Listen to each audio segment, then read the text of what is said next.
Hello friends, this is Balram और आज हम बात करने वाले हैं एक और important topic uniform civil code के बारे में।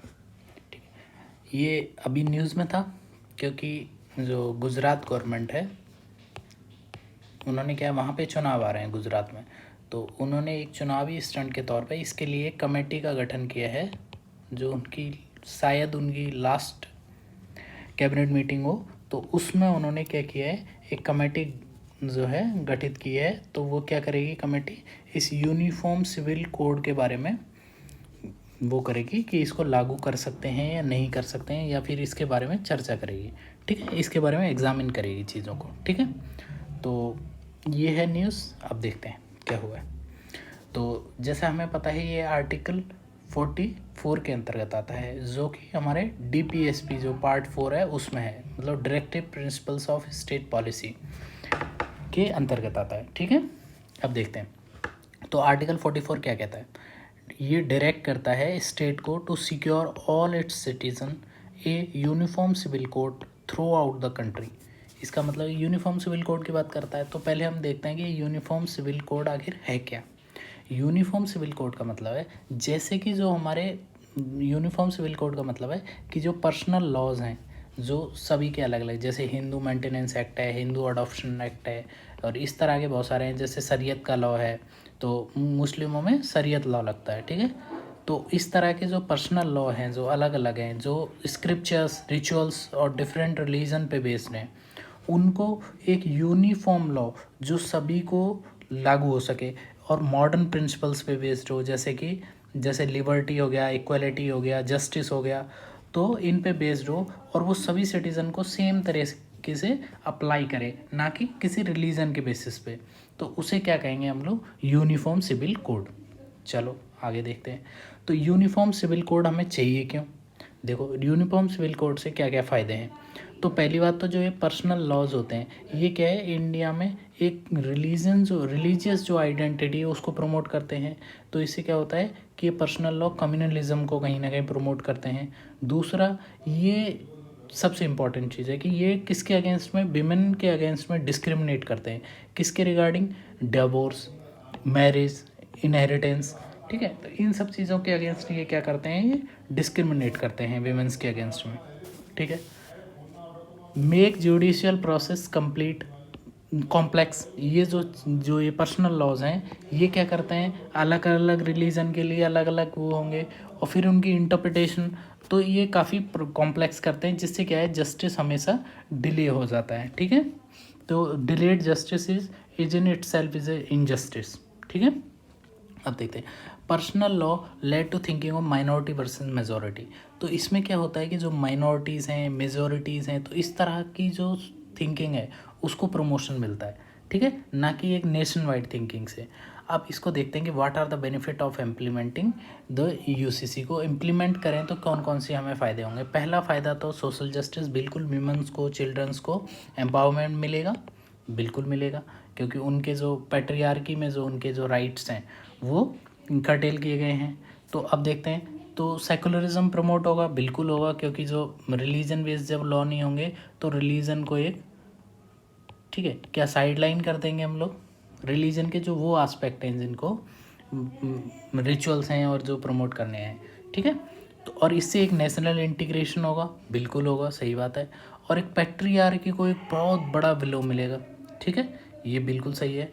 दूसरा क्या है कि जो कंजर्वेटिव थिंकिंग है वो साइड लाइन होगी, कि जो रिलीजन बेस्ड जो हैं, जैसे कि अभी शरीयत का जो लोग उसको वो करते हैं, या फिर उसका जो इंटरप्रिटेशन है, तो उन सब चीज़ों को क्या है, एक साइड लाइन मिलेगी। ठीक है, और जो जुडिशियल प्रोसेस है उसको क्या है, सिंपल हो जाएगा, तो तेज़ हो जाएगा अपने आप में। ठीक है दोस्तों, अब देखते हैं अगला, कि लॉ कमीशन ने अपनी रिपोर्ट में बोला है 2018 में कि UCC neither desire nor require as of now. तो अभी के लिए इसको मतलब लागू करना, लॉ कमीशन ने अपनी रिपोर्ट 2018 के में बोला है कि इसको अभी के लिए लागू करना ठीक नहीं है, लेकिन इसको लॉन्ग टर्म में सोचा जा सकता है, जब कुछ कुछ चीज़ें ठीक होनी चाहिए। अब इसमें दिक्कत क्या क्या आ रही है इसको लागू करने में, इतने साल में हम लोग इसे लागू क्यों नहीं कर पाए, तो क्या क्या दिक्कतें आ रही हैं इसको देखते हैं।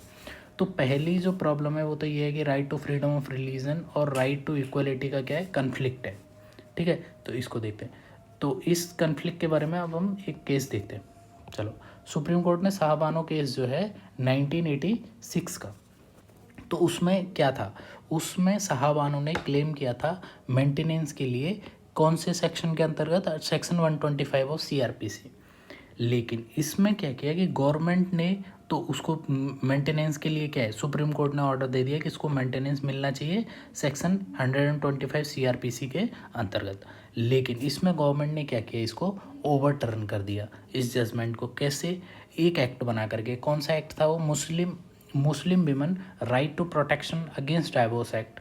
ठीक है, अब इसमें क्या किया 1986 में एक्ट में, कि इसमें जो ये राइट टू मेंटेनेंस की जो पावर थी इनके पास, जो सेक्शन 125 सीआरपीसी के तहत, तो उसको कर्टेल कर दिया गया कि अब उनको मेंटेनेंस इससे नहीं मिल सकता है।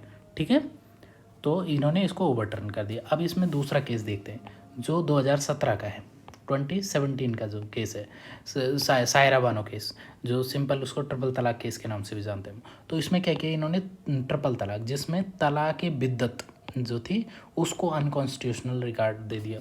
ठीक है, तो ये सारी जो चीज़ें हुई हैं।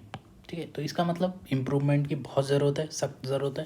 तो अब इसका वे फॉरवर्ड क्या हो सकता है कि हमें यूसीसी तो लागू करना ही है, मतलब लॉन्ग टर्म में।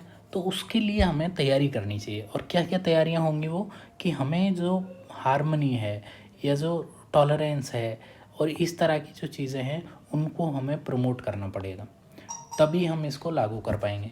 ठीक है, और जो फियर ऑफ माइनॉरिटी को सबसे बड़ा फियर क्या है कि वो मेजॉरिटी की जो थिंकिंग है यूनिफॉर्म सिविल कोड के नाम पे, मेजॉरिटी का जो कल्चर है, तो उसको थोपने की कोशिश की जाएगी उनके ऊपर इम्पोज करने की कोशिश की जाएगी ज़बरदस्ती।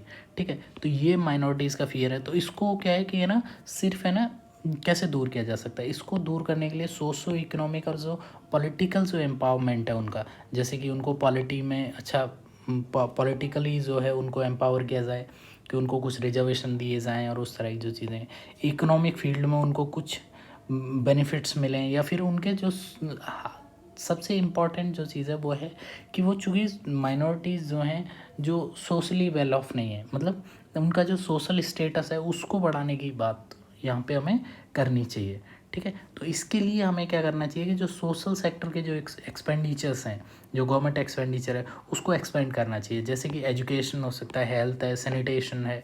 तो इन सब चीज़ों पे अपने सोशल सेक्टर को बढ़ाना चाहिए, ताकि क्या लोगों में इस तरह के रैशनैलिटी और उन सब चीज़ों का विकास हो, और ये जो चीज़ें हैं जो कंजर्वेटिव है, रिलीजन बेस्ड जो चीज़ें हैं, उनमें थोड़ी सी कमी आए, जिसे तो फिर ऑटोमेटिक लोग उसके लिए डिमांड करने लगेंगे।